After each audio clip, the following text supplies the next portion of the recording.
Oh, from New York, New York, you are listening to Extra Time, presented by AT&T 5G. I'm Andrew Wiebe with my partners in soccer, Charlie Davies, David Goss. Here to talk about the USMNT's 3-0 win against Morocco. The World Cup is coming day by day, week by week, month by month, game by game, result by result. We are going to break it all down, and producer Anders is going to be in our ears the entire time via the chat. I would never forget you, Anders. He thinks I forgot you, David. He thinks I almost forgot my partner in soccer for many years, and I don't understand it.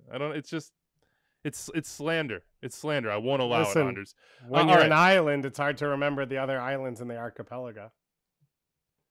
I wanna pretend like I understand that, but I went straight up. I understand the archipelago. I just don't understand the reference. All right, we have a big show coming up here today from the AT&T 5G virtual studios. We're breaking down all the topics from the U.S.'s win against Morocco. We'll have a little taste of Canada-Panama. We'll do some MLS topics as well, including our fast, reliable, secure defensive midfielder of the month presented by AT&T 5G. Talk a little bit more about the sacking of Miguel Angel Ramirez in Charlotte because more details have trickled out thanks to The Athletic. We have the new qualification format for the CONCACAF Champions League locked down for 2023. So we understand how all that's going to work. That is a big deal.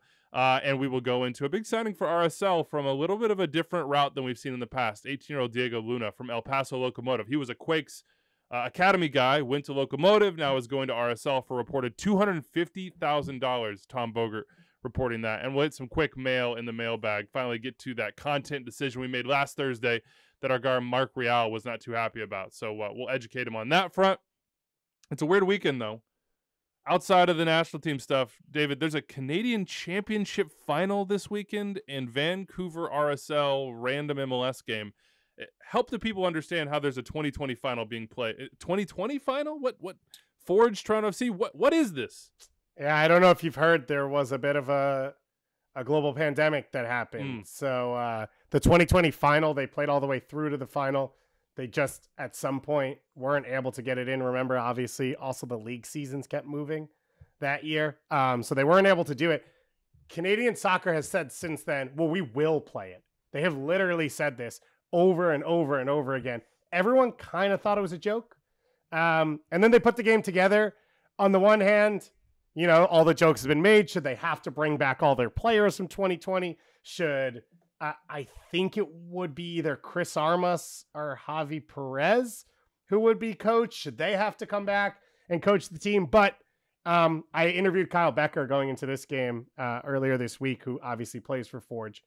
It's a chance to be the first CPL team to win a Canadian championship. So for them, it's a really special day. And obviously the Toronto-Hamilton trip is a small one. Hamilton gets to host it. The Forge hosts the game. So it'll be cool. It'll be sort of this weird and random thing, but haven't we all gotten used to that at this point? Like, isn't this just the world we live in? We watched the 2020 Olympics in 2021, and the World Cup qualifying isn't even over yet, and the World Cup's draw already happened. Like, I think this is sort of just what we do now.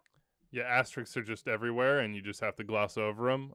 No asterisks for these friendlies, though, and that's what they are. U.S. Uruguay, 5 p.m. on Sunday. Fox, Univision, Susanna, Charlie, Doyle, Run DMB, DeMarcus Beasley on the live watch along. Then a post-game show that's on Twitch and YouTube Live. And then right after that, Canada-Panama at 7 p.m. Eastern. Myself, Dave, Kaylin, Patrice Bernier, we'll watch that game with you and then give you some thoughts on the back end as well as both those teams prepare for the World Cup. Costa Rica in action as well this week. I believe they play tonight, and then they play Sunday as well, and then they have their World Cup playoff. We saw Ukraine win 3-1 against Scotland. They're going to play Wales. Whoever wins that game is then in the U.S.'s group in Qatar. So that's going to be fascinating. We'll talk about that in just a second. But let's dive right into the big story here, and that's Wednesday night's friendly against Morocco in Cincinnati. USA 3, Morocco nothing. Brenden Aaronson got a goal. Timothy Weah had an absolute pile driver straight through the goalkeeper. And then Haji Wright in his debut, scoring from the penalty spot after Christian Pulisic handed the ball over. Charlie, let's start with you, man. Let's go big picture. We have a lot of nitty gritty. We have specific topics we'll get into. Christian Pulisic, his approach. Gregg Berhalter, sort of the tactical side. Brenden Aaronson is the 8, the number 9 position, of course. Center backs, goalkeeper, et cetera, et cetera. Go big picture for me. How did this match feel? How much should we take away from it? What did it mean to you? I think it was progress in the grand scheme of things, passing patterns, ideas, the way they press, the way the lines move up. I look at the first goal where Brenden Aaronson, makes the run off of Christian Pulisic. It's the long ball from Zimmerman, because sometimes you can't play that ball in between the lines. You can't find a midfielder. This is good. I like to see a ball in behind, but more importantly, Christian Pulisic making that run and receiving that ball in the box. Obviously, an incredible first touch. And Brenden Aaronson, this is his strength. This is why he is so effective, is because he runs off the ball. His runs are fantastic, making the run to be available for that tap in. That's when I could guess see the best of Brenden Aaronson. I think where Brenden Aaronson needs to improve in the midfield, playing in that position, is getting on the ball and dictating the tempo. Sometimes not being so north and south, being east and west, and taking the sting off the ball. If he could do that, I think that's where he would evolve. And playing in the 10 position for Leeds United, if he does play that position, which I think he will, it's understanding when to get on the ball and take some touches, bring other guys into the game, understanding when to slow it down. If he could do that, man, that's another weapon for this U.S. men's national team in the midfield. And then Haji Wright up top, that looked promising to me. Some of his runs, his movement, his strength, checking to the ball. Jesus Ferreira does this well, checking to the ball. But Haji Wright, after he gets it off his foot, he sprints back to get up top and be the focal point in the attacking trio. I'm very optimistic about Haji Wright. I heard you say on the watch along show, and I think DeMarcus said this and Doyle was saying this, that it felt like a friendly against Morocco. And I think one of the reasons that so many of us were looking forward to this game, in particular in Uruguay as well, is that these are World Cup opponents, and they're World Cup opponents outside of our own region. We haven't seen a ton of that from this USMNT group in a while now. So you're testing against a different opponent at a quality level that we'll see and need to beat in Qatar. Why did it feel like a friendly to you? Well, every game is going to feel like a friendly. It didn't matter if you played Morocco, if you played Brazil, if you played Italy, whoever you played. At the end of the day, it is a friendly, but you have to take it serious. And I think the U.S. did from minute one. I think Morocco eased into it, and they were doing a lot of the passing out of the back, and probably woke up in the second half. But by that time, it was a little bit too late. I really liked what the U.S. were able to do from minute one. And the idea was, let's play like this is a World Cup game. No one has earned their position yet.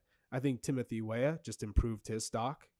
Someone who I think just continues to get better. He ended his season in fine form.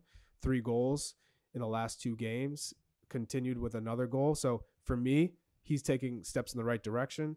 I look at Christian Pulisic. I think he was pretty good. I mean, considering his ceiling is so high, I thought it was still better than some of his below average performances in the World Cup qualifying.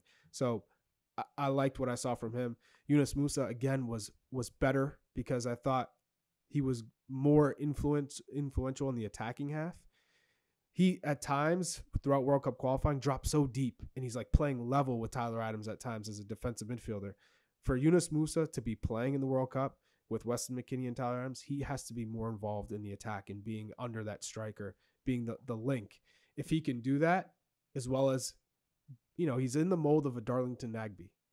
So can he be a little bit more influential in the attacking half, because he has that ability to dribble through defenders to break the lines on the dribble, which is fantastic because that's a skill set that Tyler Adams and Weston McKennie don't have. So I think from that standpoint, I'm positive. I'm really positive. Emptied the tank right there. I just got to say, from Morocco's perspective, it's understandable. 45 minutes to ease in. Beautiful Cincinnati, one of the wonderful cities. I would also Minnie in Ohio. I obviously joking. I would slightly disagree. I think they probably should have scored in the opening 20 minutes, right? When they broke the U.S.'s pressure, they were super dangerous. They have an opportunity at the top of the box, that one that they let through, and Aaron Long's recovering to try and get there. They had 2 or 3 more opportunities where they broke into the box. It wasn't maybe the soccer you'd expect them to play. I don't think they were as clean or cutting edge as they would like to be, or what we saw in AFCON and World Cup qualifying over the last year. But they had chances that they could have been up 1-0. in this game. I will say, though, to Charlie's point, the U.S. started on the front foot. They started aggressive. They started with an intent to raise, I think, the speed of the game, to control the game, to set the tone, which has not been the case all the time over the last year. The thing that I took away from it is kind of two different halves and two different approaches and intentionality from Gregg Berhalter. We know that Gregg he's not just like throwing stuff out there. You know, every game is an opportunity to experiment, and like there's scientific method to the way that Gregg thinks about the game, the way he experiments. Like it's not randomized. It's not like, oh, I hope maybe we'll see this. There are specific directions, game plans, goals, takeaways that he's trying to get, whether it be player by player analysis or approach or shape, which a lot of people were talking about afterwards. So I thought the two different halves were very different. And maybe let's start with the first half. It was the press. You know, from minute one, you saw the U.S. really pressing high, Dave, like all the way sometimes into the 18-yard box area, sort of that bandwidth for Morocco, forcing them back. You see Tyler Adams come pushing out. You have Ferreira, who, you know, Berhalter, I think, called afterwards a pressing animal. And there were moments where it was really good and moments where it didn't work out, obviously, which we'll talk about. And Ferreira's really good, I think, at sort of routing the ball into, you know, keeping the ball in the half of the field where they want to initiate the press. The problem for the U.S.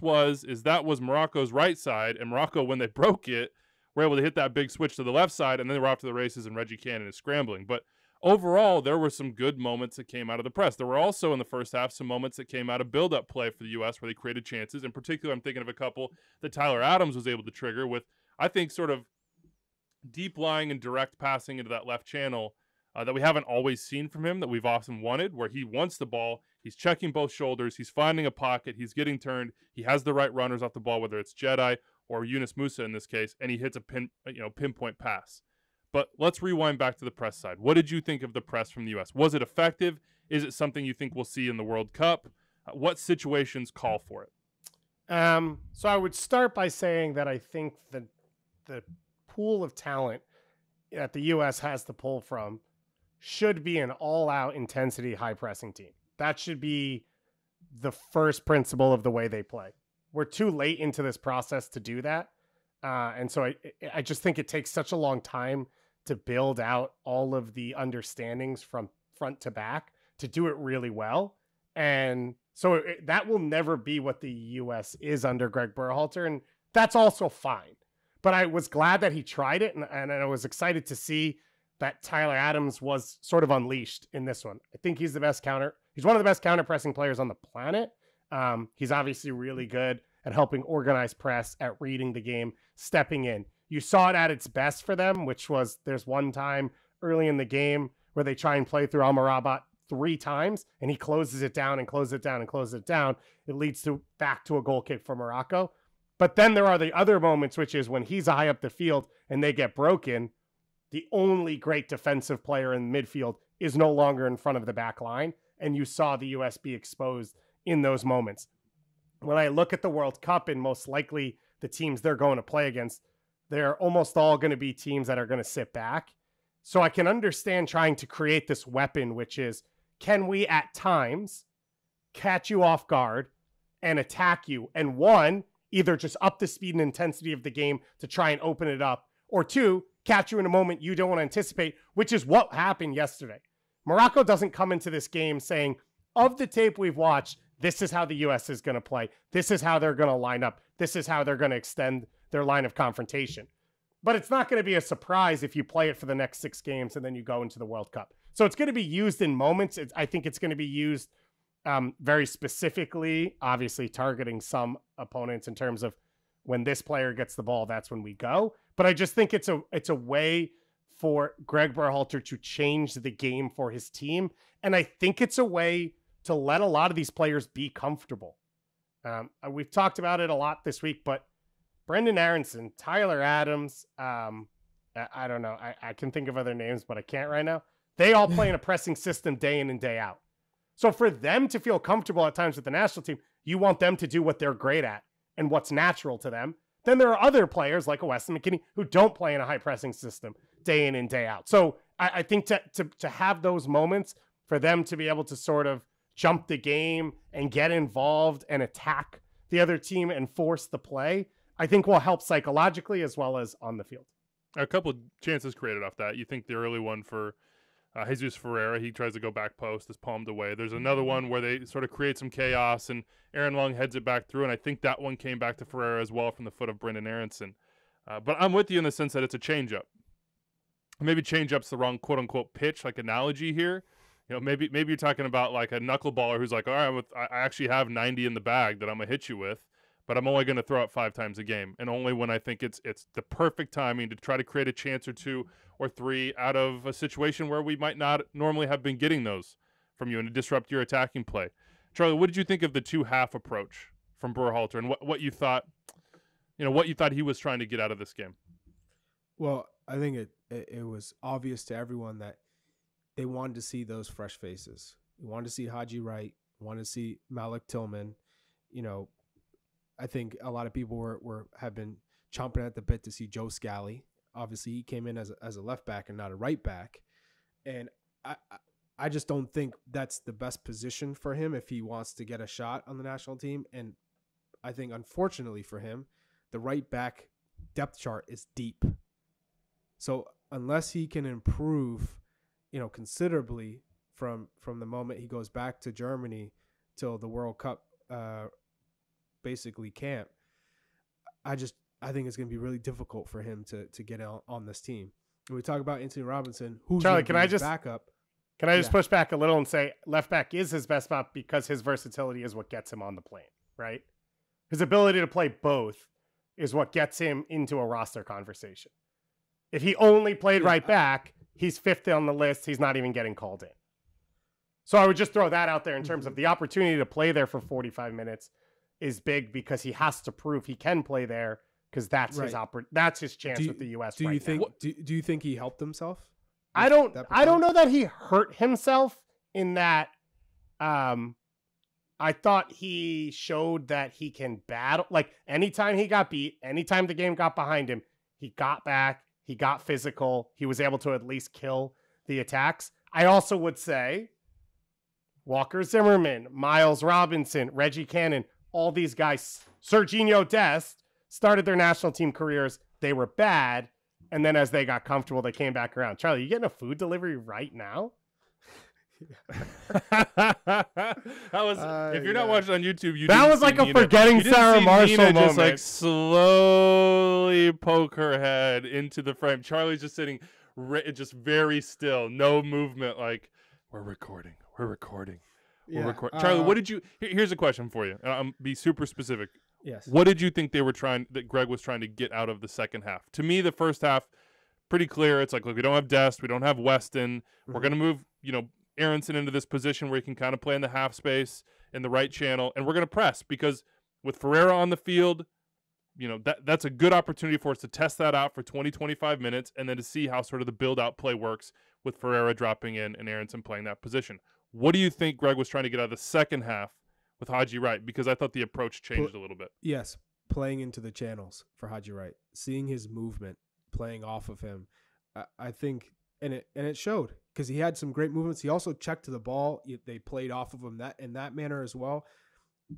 To Goss's point, I don't think Joe Scally helped himself, and I think he needs to have a performance within these 4 games to help to promote himself and push himself up the depth chart.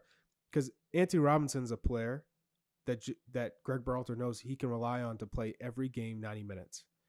So the need for depth at that left back position is troublesome or challenging for a player who can play left back because Dest is also a player who can go on both sides. So the need for a strictly left back player is and you look at George Bello, it's a really difficult time for him because you're not going to really need that position in the World Cup. Obviously, if there's an injury or a suspension, you're going to have to adjust. But I think for me, you have these players that are not going to move if they're healthy. Zimmerman right now has locked himself in as center back 1. Anthony Robinson is left back 1. Dest is right back 1. I think right now Turner has probably locked himself in as keeper 1. And I think he's improved in the game for me. Playing out of the back, using his feet, I saw improvement. And I also saw that he was trying to play out of the back. He was never forced to say, you know what, I'm just going to boot it long like he does with the Revolution. He'll just play it long. Center backs don't want to get on the ball as they do with the U.S. men's national team. So I liked what I saw from Matt Turner. I think that was improvement for me playing out of the back. You think he locks himself in as the starting goalkeeper? Charlie's making mincemeat of my rundown right now. He is skipping around everywhere. I'm just saying right now. This is a Charlie USMNT show. He goes heavy lists. Hey, how long did Gossets go before this? Come on now. Whoa! I stayed on one topic though. Charlie. All right. No, stop. Matt Turner has been the best goalkeeper in MLS for the last 2 years. He has been starting week in and week out. And is still number 2. So now you think he's elevated himself to one locked in as he goes to a club where he probably won't be not locked in. I think he's the one though. You think he's ahead of Zack Steffen today? Yes. Wow. I do not agree with you, and I don't think you're wrong. The reason is because he's going to Arsenal now. So they're on level playing fields when it comes to competition week in and week out, which is what Gregg Berhalter wanted. He said, Zack Steffen is even the Arsenal one. fans would disagree with that. What? That what? It's an Arsenal dig. Competition. Yeah, that they're on equal competition. They're in the Premier League. What do you mean?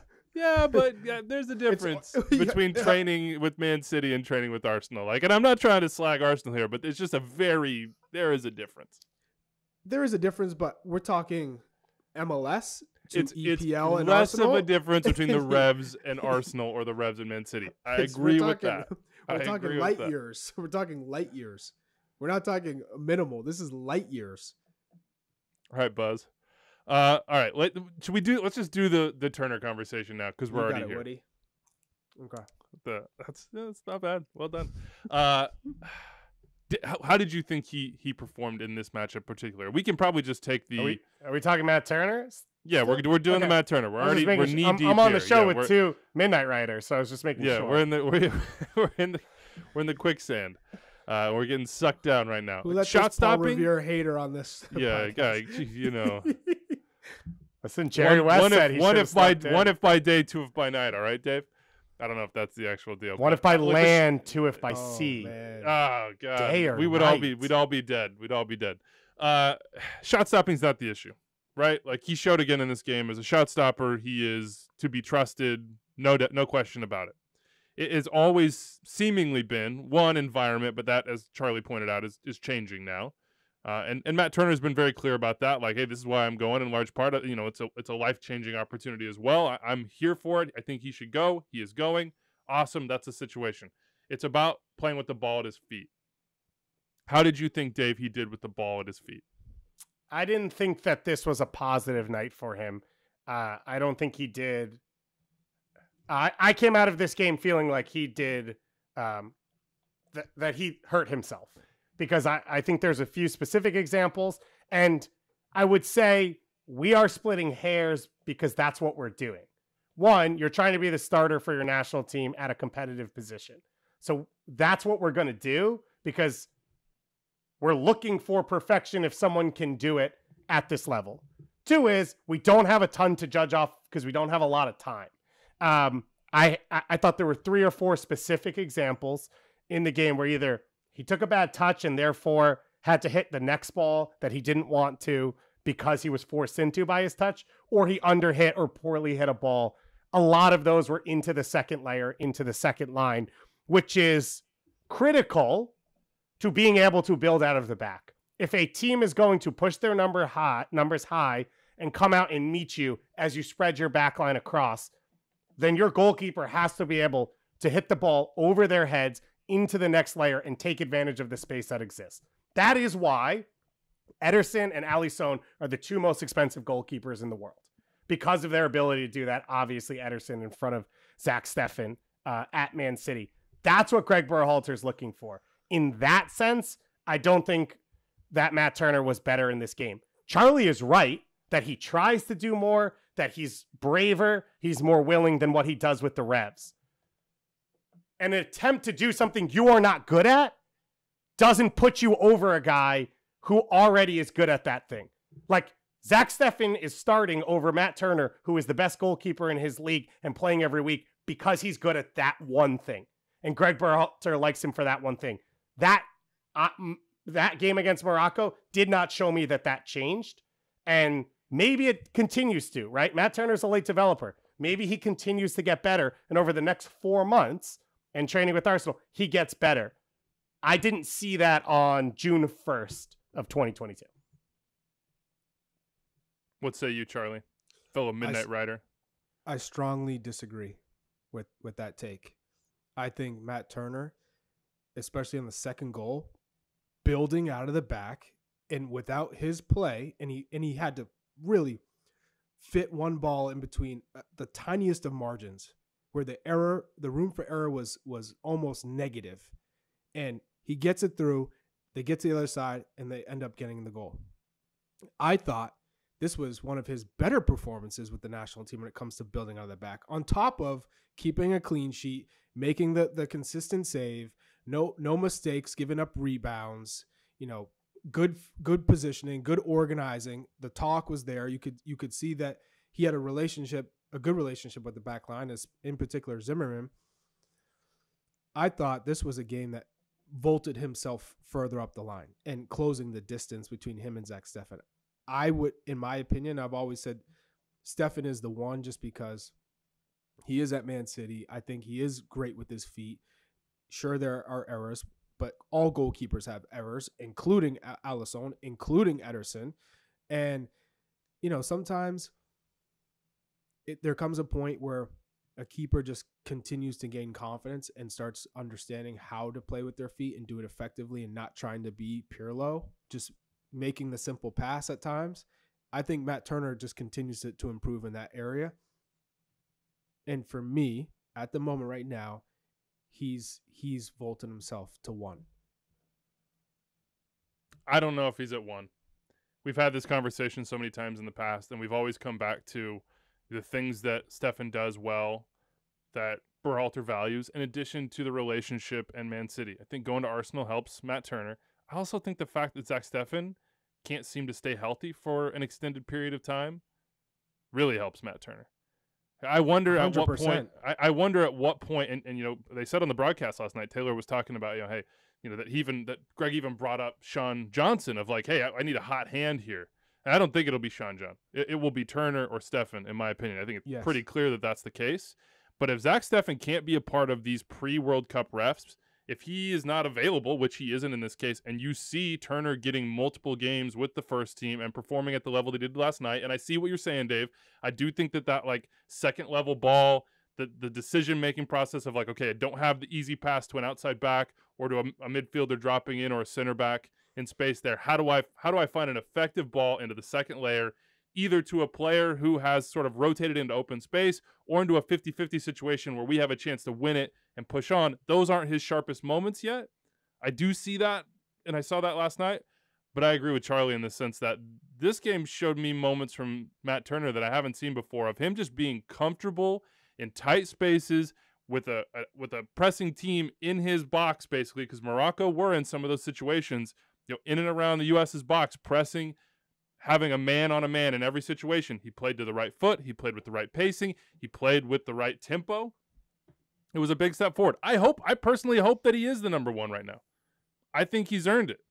I think in the courage to go overseas and make that move, and the courage he showed in that game, and just his ability as a shot stopper and his consistency with the U.S., I think he's earned it. I don't know if Gregg Berhalter thinks he's earned it. This is another thing. If Zack Steffen's healthy, and he's talked about getting a loan for this next year, if he does go on loan and he's playing consistently every week and he is healthy, he will be the one. I think there's no doubt he's the one no matter what, really. But if he doesn't go on loan, and there is all these questions, is he healthy, is he not?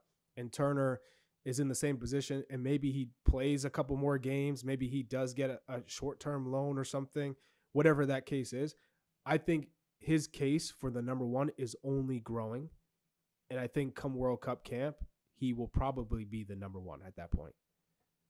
If things remain the same. I'll just throwing out the curveball that we don't know if Nottingham Forest is going to sell their keeper. If Ethan Horvath's starting in the Premier League, there's every reason to believe he could be the starter as well. Which I think, I said this on the MLS Today show, I think the point of the comments to Taylor Twellman about Sean John was, I trust all 4 of them. Like, whoever's playing well, I believe they're good enough to win games for us. Greg and I think that's Greg fair. does too. Yeah. No, I'm saying that's what Greg was saying. Yeah. And I think that's fair. I think all 4 of them have elements to their game. I mean, Horvath comes off the bench and wins you a Nations League final against Mexico in that stadium against that crowd. Obviously, Steffen's your guy. Turner's the best shot stopper in the pool. And Sean Johnson is part of the best defense in Major League Soccer. Won 2 penalty kick shootouts to win MLS Cup last year, as well as MLS Cup MVP. Like, I don't worry about us if any of the 4 of them are on the field in one of these group stage games at the World Cup. It's just trying to see what gives you the best chance to win. I can't see rotation in the World Cup, so No. I don't think that's what you want by any means.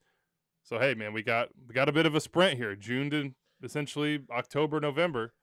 Who can get in the best form?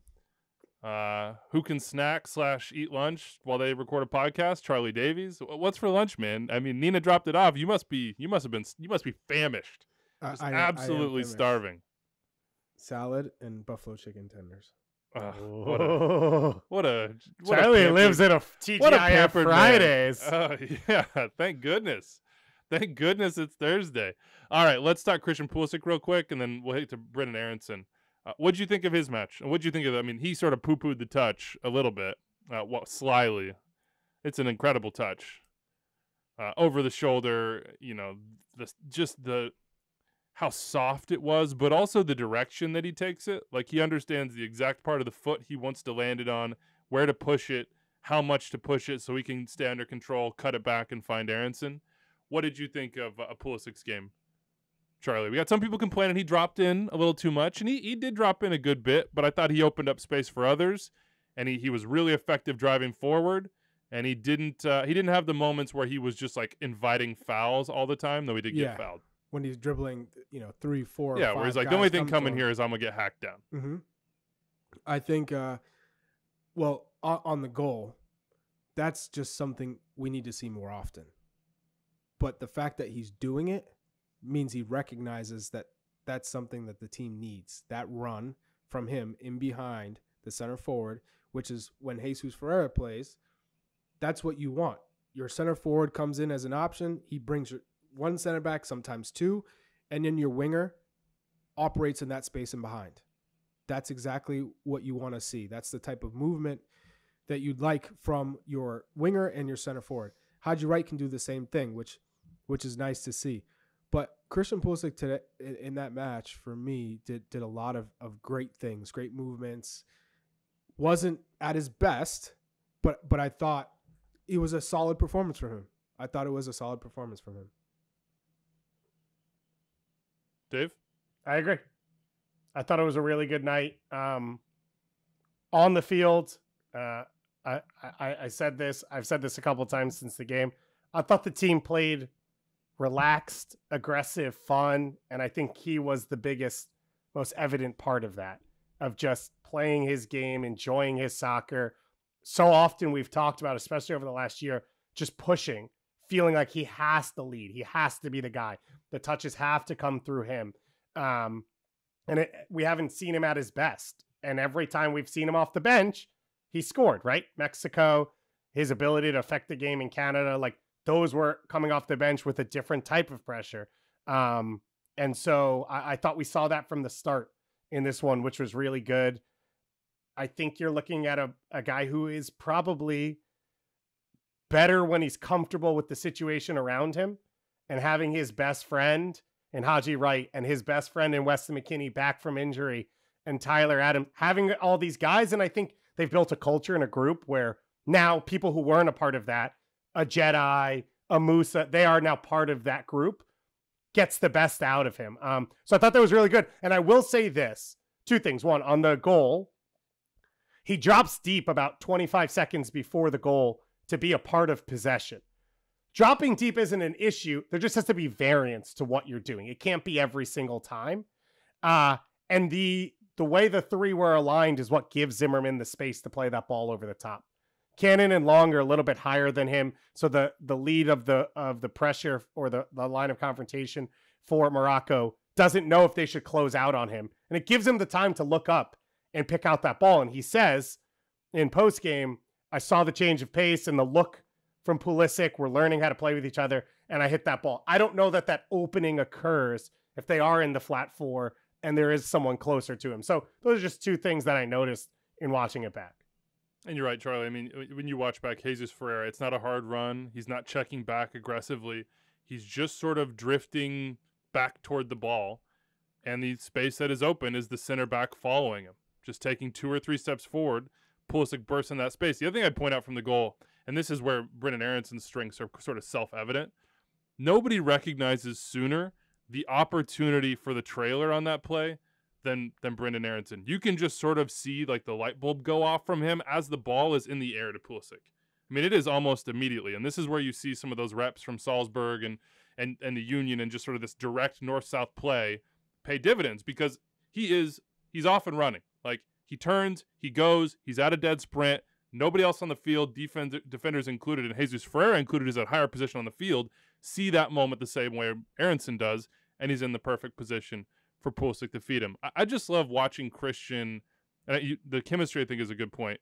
Get on the ball in that little pocket and draw defenders and not linger on the ball, but understand he has the change of pace to all of a sudden unbalance a defense. And now you see he trusts Musa. He trusts, in particular, I think, Jedi and that wasn't always there, that trust with Jedi, to sort of be players that he can play off of, either get the ball back if he continues his run into the channel, or if he drops back in to receive again, or for the cross to be right and the decisions to be ones that benefit the U.S. So, it was if Christian is going to be both goal dangerous and a unbalancer and a creator, he's the U.S.'s best player. Like, we know this.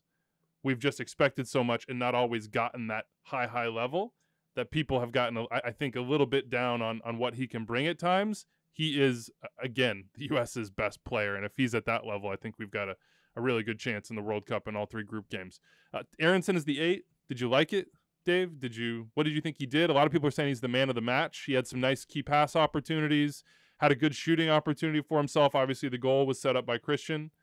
Was that a good experiment, and is it a long-term one?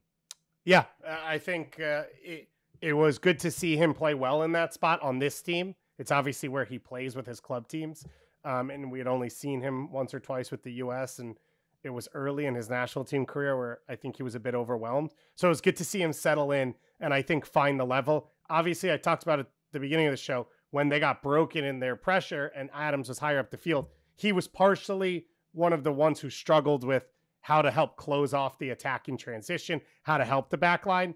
It's not something he has that much experience with, and they were awkward transition moments, and so it's tough, and you'd hope he'd learn from those. But in terms of in possession, he makes the right decision, and he makes the right decision at high speed, and he does it often. He is not a player where let's clear out space of everything around him, and with time, he will just pick out the right pass and kill a team with a cutting ball or a curled ball over the top over and over again. It is, if we have enough runners around him, he can keep picking up the right pass at the right pace, through balls to Weah, ball slipped into the forward's feet, runs off of them, helping bring possession back over to the left side, where you'll create chances, and then his ability in the box is impressive. I thought even more impressive than the goal is the penalty kick for Pulisic, is he picks up the ball, he makes the run into the box, Weah finds him, he spins, and then curls a shot with the left foot that gets saved out into Pulisic's feet, which is where he gets fouled. Everything about that play was world class. His touch, his balance, the way he curls the shot, the pace he puts on it. Those are all things that he brings to this team that Weston McKennie brings, but no one else.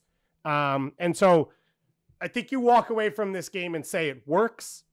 It's probably still not your first option, but you're more comfortable when you do have to rotate McKennie, or if he does get hurt, or if you're playing in a game where you're looking for a little bit more goal scoring, that he could play alongside him. This was probably the role in game that Djordje Mihailovic would have gotten his opportunity. It feels like now after seeing it all play out. And Aaronson, I think, can bring some similar elements with his ability to score goals out of that position. This to me felt like a experiment for if you have suspensions, if you have injuries. Gio Reyna's not around, which he's not, but he's in Austin passing the ball, looking spry on his feet, which is encouraging. If Weston McKennie's not available to go, again, suspension, injuries, like this was a, hey, could this work? We haven't seen it really since El Salvador. We know he does it at the club level. He's mostly been on the wing for us. I think it was a sign that it can work, that it has limitations, that there are still sort of relationship issues, especially with the way the press works. But in that position, he can be very effective in the right situation, and I think it was more than worthwhile to see him do it there. Charlie, anything to add on Aaronson, or should we go straight to the number 9 position? We sort of like danced around it. All right, let's go to it. How much? Who helped himself more in this game?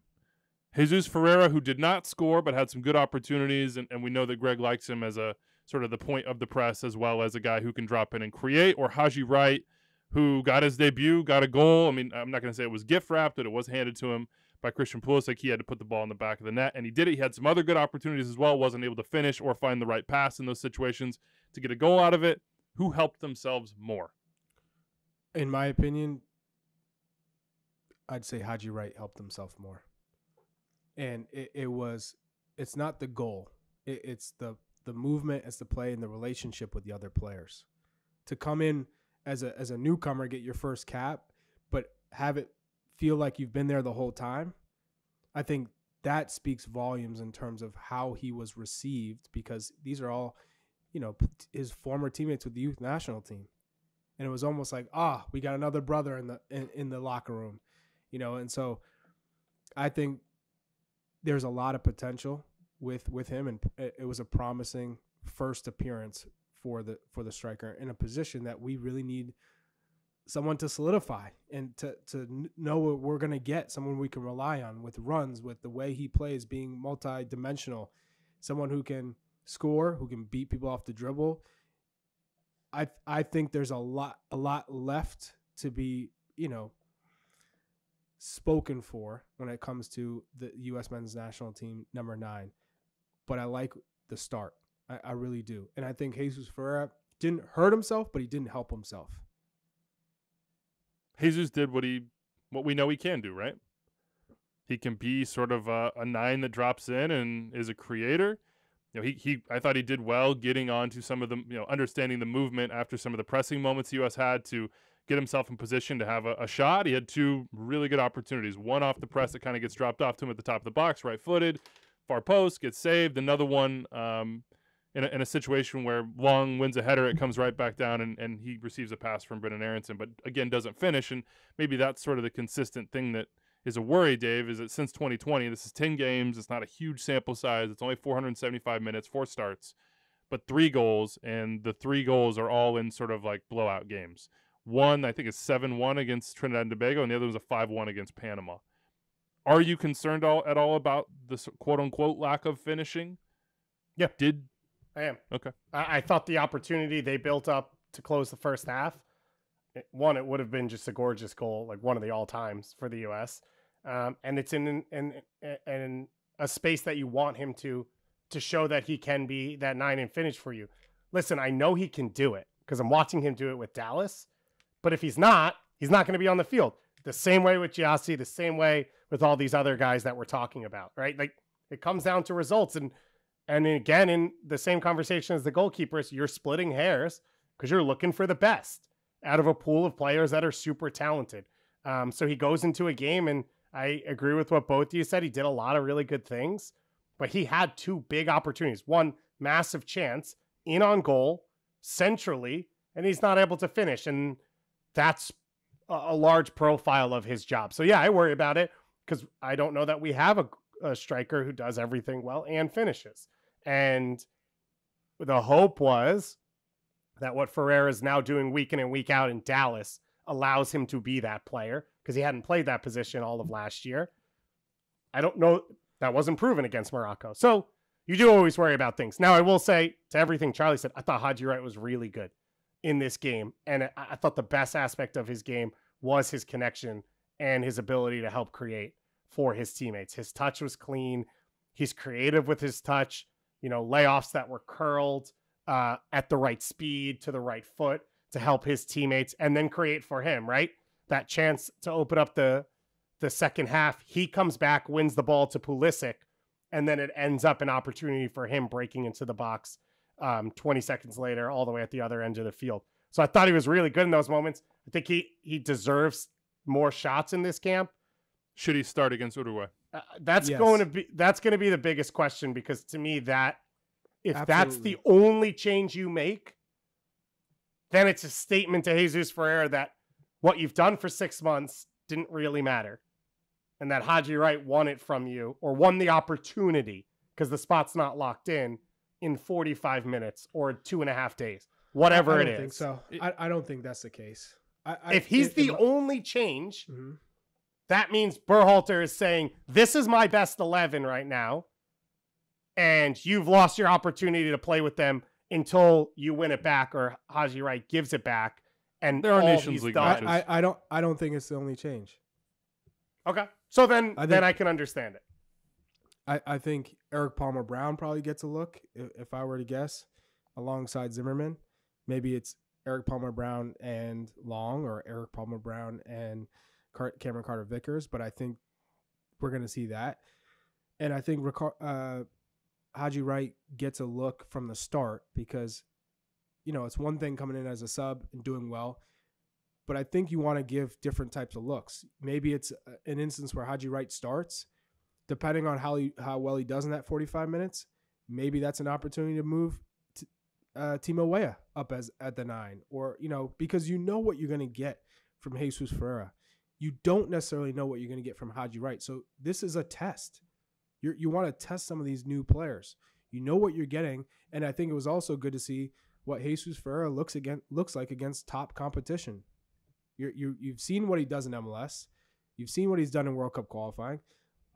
You want to see what he does against top quality competition that you're going to see in the World Cup. That's why this look is great for some of these other players who are newer, and even some of the players who have come in but aren't playing in Europe, who aren't playing, the top competition week in, week out. So that's why I thought that was a good look from Jesus Ferreira to start. You saw it. It was okay. But let's see what Haji Wright does from the start against Uruguay. So to me, and I think I disagree with you on this, Weeby, but I can't remember now. To me, what happened yesterday was there's 2 goals from this camp. One is to make sure your best 11 is playing the best soccer together when you get to the World Cup. And then there are experiments and questions you have to answer. To me, last night started with the first one. It wasn't, how does Brenden Aaronson look? How do we press? I think it was, this is my best 11 available to me. Let's get 65 minutes, whatever, of them together, because I only have 6 games until the World Cup. I think the Uruguay game is the same, and Nations League is where you see the experiments. And so that's where I would be surprised if you move away from Jesus Ferreira already.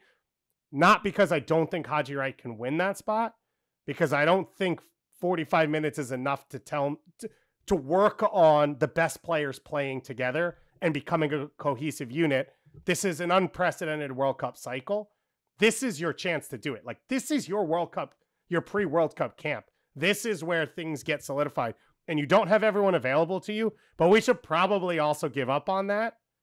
With the injury history of a lot of these guys, with the nature of the way this World Cup's going to happen, you're not going to have your best 11 when the thing starts. You're probably never going to have your best 11 through the whole thing. So this is what you have, and I don't know that you move away from it and you lose a chance to put what has been your starting attacking 5, 6, 7 against Jimenez, Betancourt, Valverde, one of the best defenses on the planet that prepares you for a World Cup level. I think actually you and I are agreeing more than maybe we've communicated damn here. it. Yeah, it's unfortunate. for you in that sense. Anders, I'm out. I'm saying an experiment in the sense that we hadn't seen Aaronson in that role, but given the state of the roster right now, that is your best 11. Right.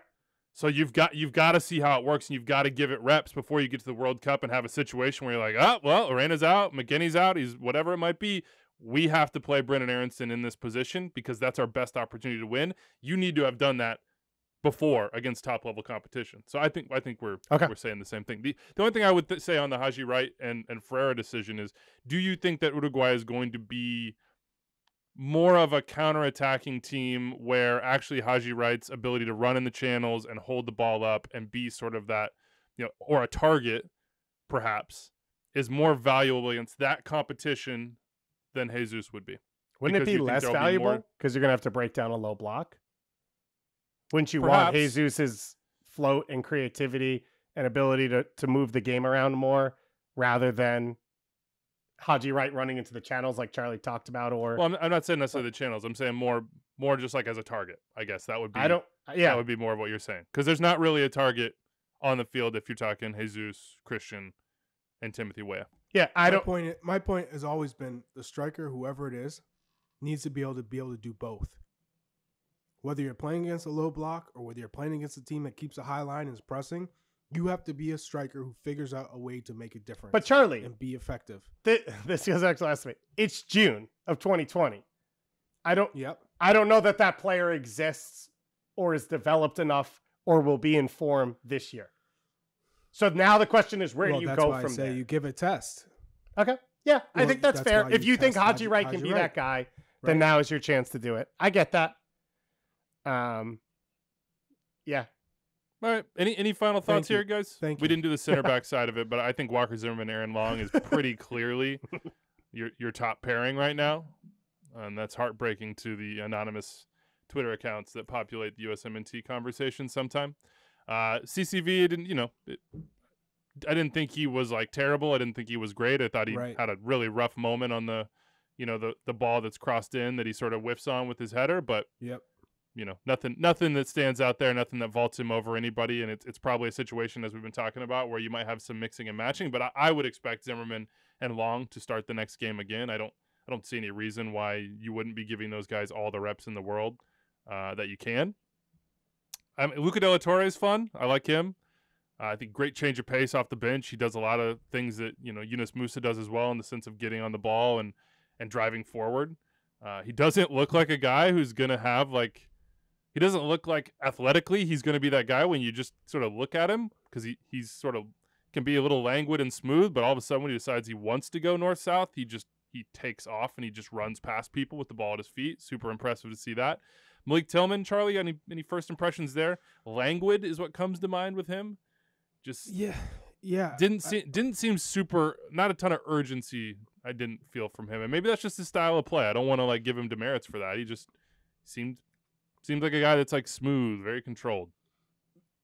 I think he has a lot of qualities, super technical, but there's going to be an adjustment, because you can go from being in control and playing with a certain calmness, but I think, like you said, it needs a little bit more urgency. So I feel like he was easing himself into it. He didn't go into it like, I gotta play this is my last opportunity and I gotta make the World Cup team today, which is okay. You don't need to go into it and try and do too much. I thought he just came into it easy, and I'm sure Gregg Berhalter said, just ease yourself into it. We don't need you to go in here and try and win your spot today. So I think it's a long-term project, obviously. This isn't something that you come in and you say he's going to make a difference today. Anything to finish this off, Dave? Got anything? Feels like we've covered a lot. Yeah, I like what I saw from Tillman. It's just, you see quality, and it could be really interesting. 100%. Morocco's a really good team. A strong team yesterday, and the U.S. was dominant at times. They were really good. They beat a World Cup team yesterday. They beat a team that is probably on par with two of the three opponents that the U.S. is going to play in the World Cup. That was a really good day. And we should take that for what it was. It felt comfortable to we're into a friendly pre-World Cup. We're looking at these things. It's not theoretical. We don't have to couch, if they qualify anymore. I thought a lot of the stress of that went away, both personally as a fan, but I think for the team. And that wasn't easy, what they accomplished. Amrabat's about to get sold to the Premier League. He pulls the strings for Fiorentina. Hakimi's elite as a right back. Their center backs both start in the Premier League and in Ligue 1. The goalkeeper is one of the best in Spain. This is a really good soccer team. They are going to the World Cup. They believe they can get out of the group stage as well. The U.S. beat them 3-0.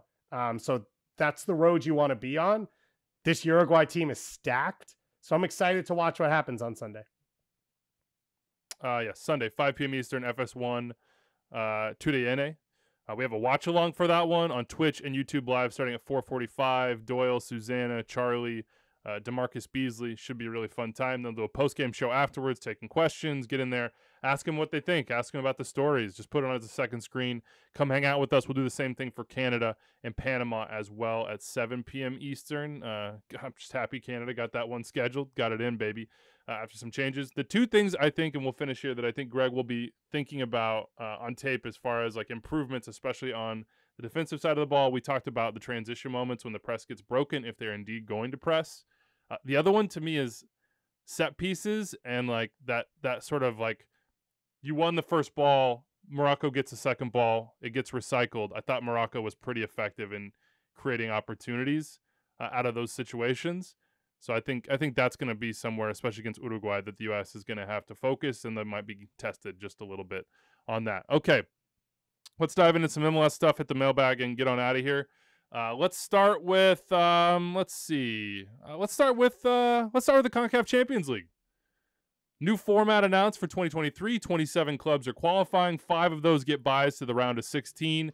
The other 22 go into home and away matches to round out the other 16 clubs in the round of 16. So you have 5 rounds here: round 1, round of 16, quarterfinals, semifinals, and final. Big change here, I should say, for the final. Instead of 2 legs, which we've become very accustomed to, it's a single leg on a weekend date.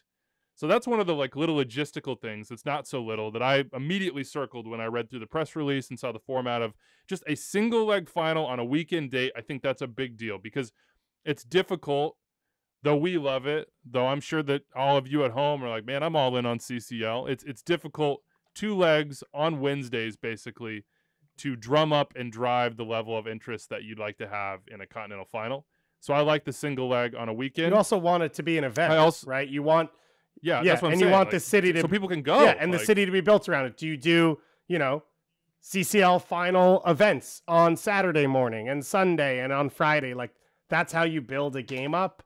And I think that's really cool. Do you invite extra time out to buy drinks for people? I mean, at this point, it's a the precedent. only thing I haven't seen is, I guess it'll be whatever mechanism of judging which the team is the host, or is it neutral site?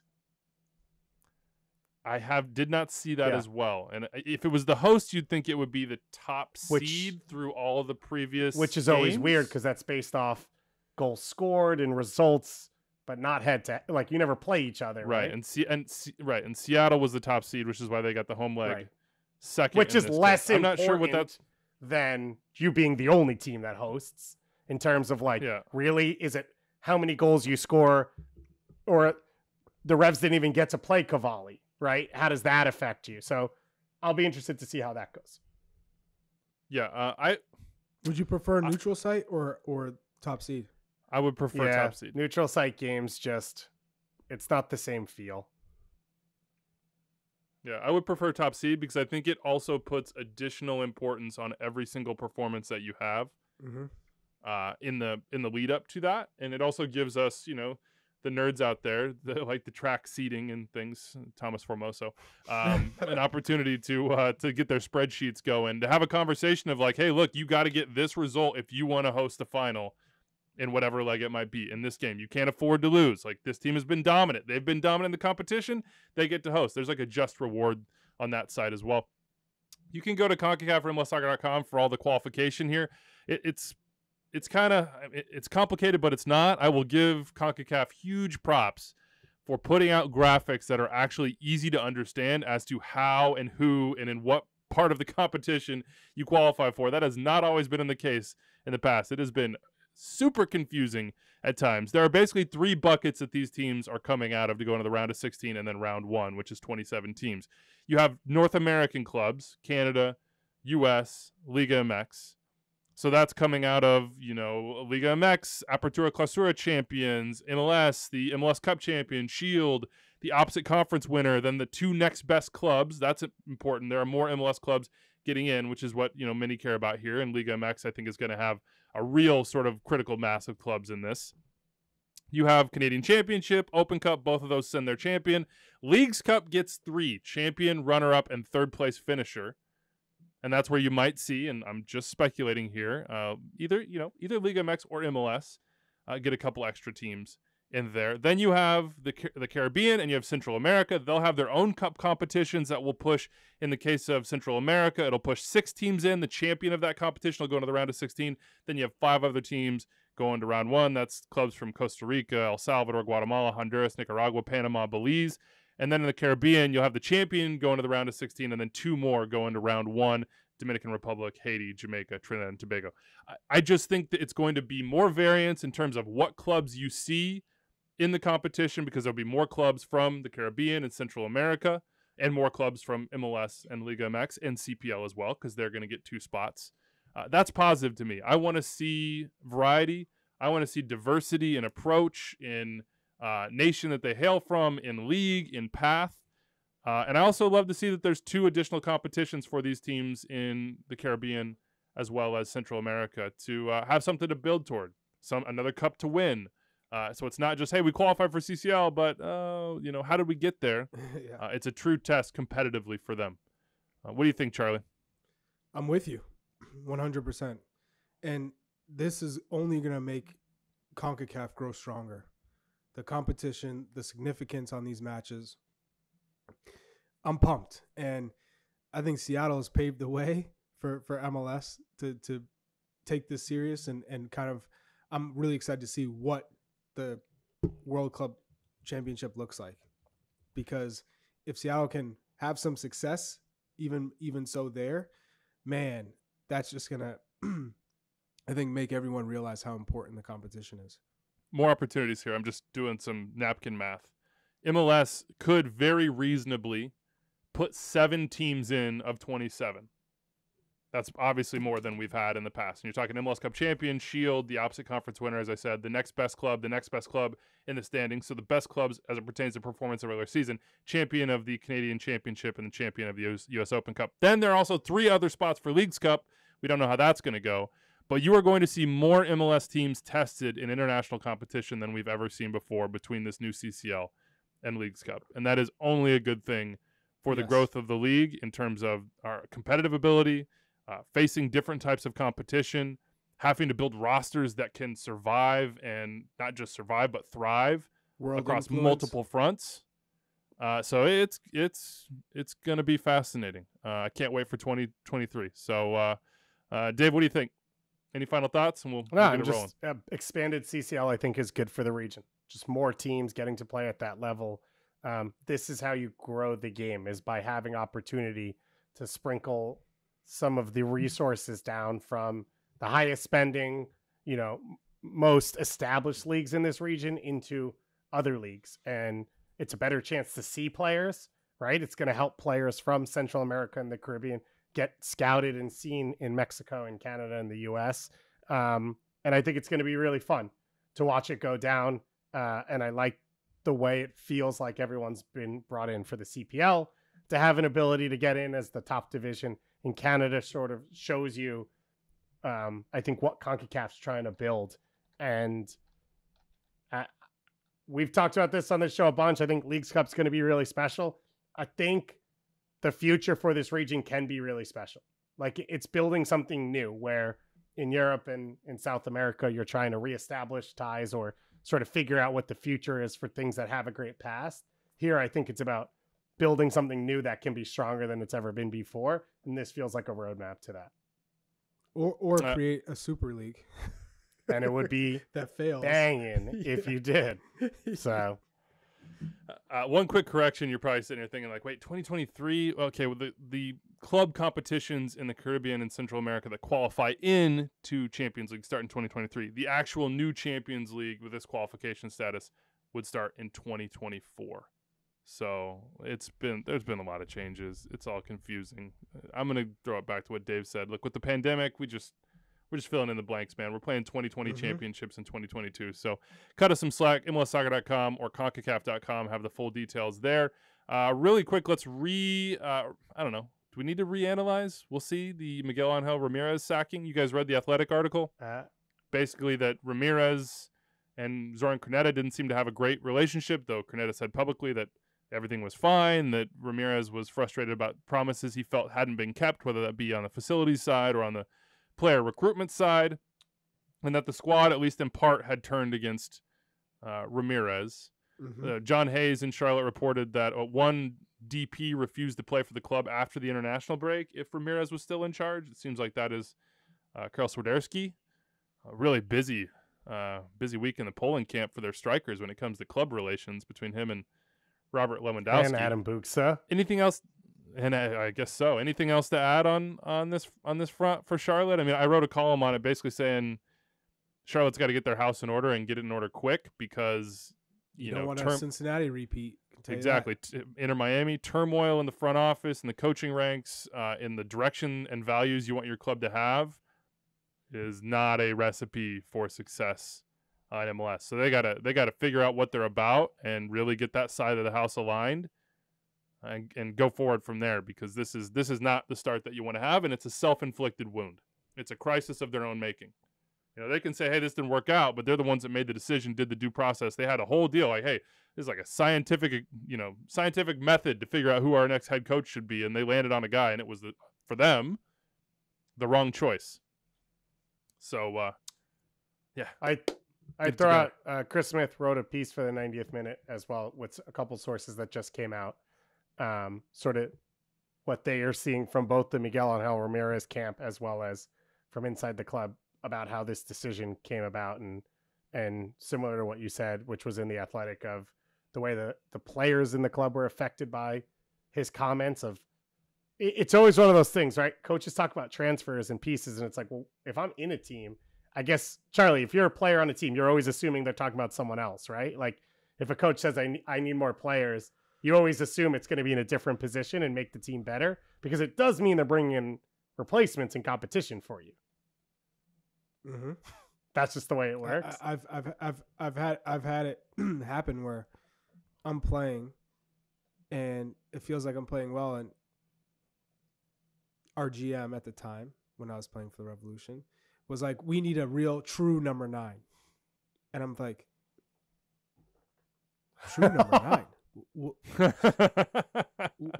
What the hell? Charlie Davies, nice to meet you. Like, oh, we're in desperate need in search of a true number 9. And that irked me so much. And I know that from being in the locker room, seeing other players talk about it, hearing other GMs and coaches talk about needing a position when they may have a player who feels like he's doing well, and maybe he is doing well, and maybe not scoring 20 goals or having 15 assists or whatever it is, but doing the job. And all of a sudden you make that public and everyone's kind of looking at you like, oh, you're not doing your job. you're out. Start looking for your next club. So, it does unsettle a locker room, and it definitely unsettles the player who's playing in that. And it sounds like Miguel Angel Ramirez saying, we don't have enough resources. I'm Harry Potter. We're screwed. Had a lot of players looking at it saying, well, technically he said he's not Harry Potter. Said, right. But yes, I could tell you right now, all the players in the locker room were like, what?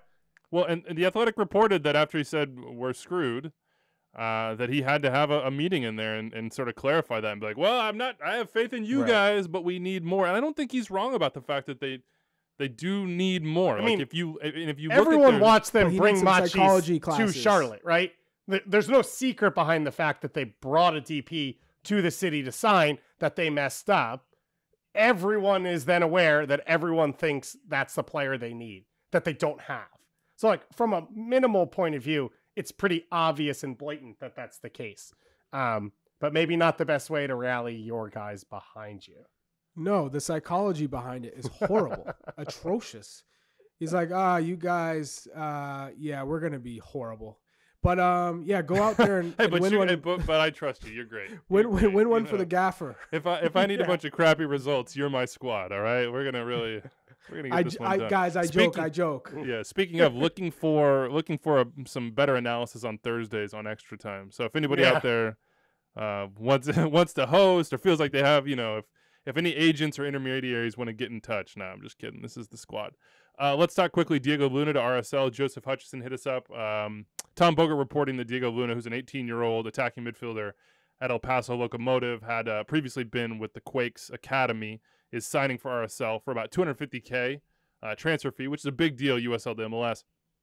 So Joe wants to know if Luna's going to actually compete for first-team minutes and how he would fit in the current style of play. 13 goals, 9 assists, and 43 league appearances with El Paso in USL Championship. If you care about things like the goals added, advanced metric, American Soccer Analysis has him as the current league leader in that category. His head coach with El Paso Locomotive says he is the best player in the league at 18, which is pretty legit. Yeah, seems like a really good signing for RSL, a fascinating one. Tom is reporting that they could, if they wanted to, use a U22 spot on Diego Luna. I think if you look at RSL this year, they have some options up top as far as forwards they can bring in. I don't know that they have guys in the midfield that can change the game. They got some wingers that can do it. But as far as off the bench in the midfield, I don't know if they've had that guy. And it seems like Luna could play more of an attacking midfield role, maybe a second striker role. And I guess you could push him out on the wing if you wanted to. But with Savarino coming in, seems like that would be less likely. And Michael Chang has been really, really good as well. Michael Chang, excuse me. So what do you think about this, Dave? I think it's really cool. I think it's cool to trust young American players in a place where a lot of people would just assume the roster spot would have to be used by an international. I think I agree with the assessment of him that he's special. Like, this is a player who he's got magic. He can open the game up. He sees things that other players don't. He has that touch. If you haven't seen him, he is low to the ground and bulky, to say the least. Is that another word for saying he's short? Well, he's like a running back. He's 5'8", so he's not like, he's not Maxi Morales short. No. But he's hard to get off. When you say low to the ground, you're like, oh, this guy is. I more mean that he's quick. He can get around players, but he is hard to get off the ball. He has played as a pure 10 most of the time that I've seen him play. I think he can be a dangerous winger. Obviously, Rusnak played on the wing for RSL, so there's a little bit of experience there of having a quote-unquote winger who comes inside and finds the game. I also think you're looking at different regimes coming in. Right now you have a new ownership group. You have a lot of pieces in their front office and academy that are newer. This is sort of a way to supplement an academy, as it feels like maybe you're building from the right way, maybe lower down. This is now a piece that you can insert and say, this can get us a year or two until an Axel Kai and a Jude Wellings and a Nelson Pierre and guys like that are ready to go and ready to play. So I think, Bobby Pierre. So I think that makes a ton of sense from this club. And I think he could play this year. Like, I think he could get on the field and be a difference maker for this club. And that's really cool. I think he's going to. It'll be at a sub, almost certainly, but he's 18 years old. I also think it's super interesting that he chose to go to RSL. The reporting was that he had offers in Europe as well, that he decided that was the best next path for him. And I really hope that we see, because USL has a ton of talented young players. We've talked about them regarding the Open Cup, and they'll continue to have more. Like, as these academies get built out and players get pulled into them and sign professional contracts, there's going to be a path emerge, and each player will have to choose their own. It's interesting the path RSL has chosen to go. They also have Leo Torres from San Antonio on loan with Real Monarchs this year. So another example of them trying to dip in. RSL is fascinating because they have the best facility and academy setup in not the easiest talent pool geographically. So the way they use that is going to be really interesting going forward. This is a unique way to use it. The Leo Torres loan is unique. I wouldn't be surprised if they have players from other homegrown regions in their academy that they develop. And then if they make it, you figure out the move to get their rights for your MLS roster after that. But that similar to sort of what SKC's had to do at times as well. So it's going to be really interesting over the next few years how under Blitzer and their ownership group, it all starts to get used. All right, let's finish our MLS talk here. It's our fast, reliable, secure defensive midfielder of the month, presented by AT&T 5G. Nobody appreciates D-mids like we do. Nobody talks about them like we do. I think we've done what? João Paulo. I hope there's no curse. Knock on wood. Victor Wanyama's still doing his thing, so he hasn't been affected by the fast, reliable, secure D-mid of the month honor. Who do we got this month? Who are our candidates here? I'll throw out I'll throw out Jose Martinez as a candidate. I put him atop my misery index in MLS, which is the players that are just miserable to play against. But I feel like he might have some legs here. Like we could go back to him later in the year, and we probably don't want to have repeat winners. Do we look to LA? We could go Ilie Sanchez. Go Mark Delgado if we count him as a defensive midfielder. He may have been the biggest change, single change in MLS. You don't count him? No. He's too much of an 8. Would you count Raveloson, or you would say neither of them? I would say neither of them, but if I had to choose one, I'd say Raveloson would be more of a defensive midfielder. Okay. Than Delgado. I think I might choose the other way. I would say either way, it's pretty safe to say that Ilie Sanchez has been one of the most fast and reliable players in Major League Soccer. He's maybe not fast, but reliable. Fast and up here. He sees the game quickly. There you go. And He sees the game quickly. You could argue he is as a bigger reason as that LAFC is leading to the Supporters Shield as any other player on the field. Vela started hot. He has slowed down. Rodriguez hasn't been there. Mamadou Falls had his ups and downs. Maxime Crépeau's had a couple hiccups here and there as well. Ilie Sanchez is the difference from what they've been the last few years. I think his ability to keep the team connected is huge. You don't see very often now players charging downfield, 3-on-2s, the center back scrambling. He keeps the team more compact. Part of that is his decision-making of where to go with his passing, when to take risks. Part of that is his ability to cover the spaces that are left by a Cifuentes or a Janela or a Costa, whoever he's on the field with it. And then you can build out through him. And he's not going to make mistakes, and he's not going to lose the ball. And especially with the team with a young center back in Fall and the rotations they've had at right back with the injuries and left back as well. And Maxime Crépeau coming in kind of late and still sort of learning the group. With his feet, Ilie Sanchez, I think, has taken away a ton of the issues and mistakes. And right now, at the international break, 14 games into the season, they're the Supporters Shield winner. And Michele Giannone has Ilie Sanchez on his top 5 for MVP voting, trying to push him into João Paulo territory, which is really impressive. All right, the decision made. Charlie took Mark Delgado off our list. We'll try to convince him maybe later on that he could count. But Ilie Sanchez, for our month of May, our fast, reliable, secure D-mid of the month, presented by AT&T 5G. Quickly in the mailbag, 401-206-0MLS. Extra time at MLSsoccer.com.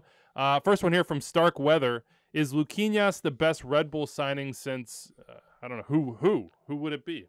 We're trying to do some of this game in the pre-show meeting. Sasha meeting. Kljestan and Bradley Wright Phillips are the first two names. Which we threw it way back to. That come to mind. Obviously, BWP came over, I think technically on a trial, ends up being the all-time leading goal scorer in club history, maybe the greatest. Anders wanted Kaku.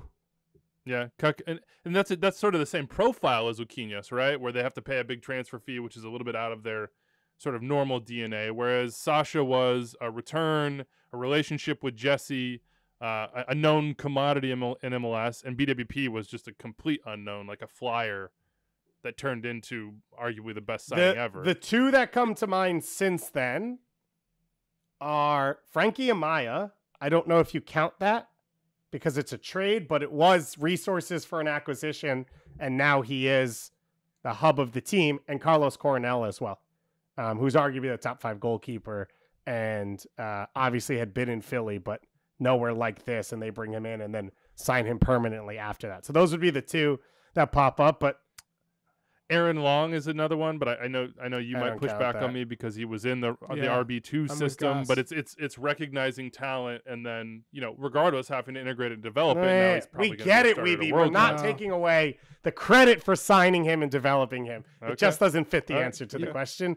You can't take the resident Red Bull's supporter here. Red Bull 2. Go against them. To be clear, Red Bull 2. You can't take Aaron Long away from us. That's an important. Sitting at second to last place in the Eastern Conference this year, we need our history of Aaron Longs and Tyler Adams and all of that. So don't take that away from us. I want to say that you and I might have called together a USL playoff semifinal with this with that Red Bull. They played Rochester Rhinos. I think that would have been the conference semifinals because they beat Louisville in the conference finals that year. Gotcha. Patrick Kamala might have a shout if he could put the ball in the back of the net. All the other stuff is good. Drew On Yearwood's XG, a good he's right signing. He came back around. Christian Casares. Casares is a very good one as well. say. It took a while, obviously, a young prospect. Casares. But Christian Casares, they're going to sell for a bunch of money. Caden Clark as well, but they brought him to Red Bulls too first. Yeah, a little different. No, they don't count. You're right. They don't count. That's my bad. Don't tell me that. All right, we'll end here with Mark Royale, who says he's been listening to the show since week 1 of the season, thoroughly enjoys it. He's a TFC season ticket holder since 2013, but he had not really been like league-wide fan, but he's going all in on MLS as a whole, and he's listened to every show this season, he thinks. Now, here comes the critical part, Charlie. He has to say that this past Thursday's show, however, did not quench his thirst, so perhaps this is constructive criticism, or maybe you can let me know if I have misaligned expectations. He was unhappy because he listens to Thursday shows on Saturday morning so he can get his head in the right space and plan out what to watch during the weekend. But as we didn't on last Thursday's show really talk about the games. We didn't preview matches on this. Why? So he felt like he was walking away with nothing. Gotcha. Nothing at all. So he's not really into like the national teams or transfers or all that stuff. So he didn't feel like he got what he wanted from us. And that was a conscious decision on our part. I think we were a little bit burnt out on just straight up game previews, and we'll get back to that. We always do that on Thursdays when there are games to preview. We didn't talk Vancouver RSL this week, but do you think he has a point here? I would say, Mark, appreciate the email. If you search MLS Today on Spotify or any of your podcast feeds, every Friday we do every single game match preview for the weekend with guests. Jordan Angeli normally kicks it off, and then we bring on local guests. Flex of the day. This is the flex of the day. Mark, if you want that real deep nitty gritty, is that you, Kaylin? Is that if you want that real deep nitty gritty preview, MLS Today is your spot for it. I got you. Wow, you just leaned into it, Carr-esque with the promo. Promotion. Well done, well done. Yeah, that's a good point. And we'll get back to those. We always talk national TV, and we usually do our ESPN Plus Game of the Week as well. So we'll get back to that, Mark. But we appreciate you, man. Thanks for hitting us up with a well thought out email and for listening to the show and getting into it. All right, that's it for us. Watch-alongs, U.S. Uruguay, Canada Panama on Sunday. Tune in for those post game shows on those as well. And on Monday we'll break it all down. Adios. Shout out to Galena for the jersey. Let's go.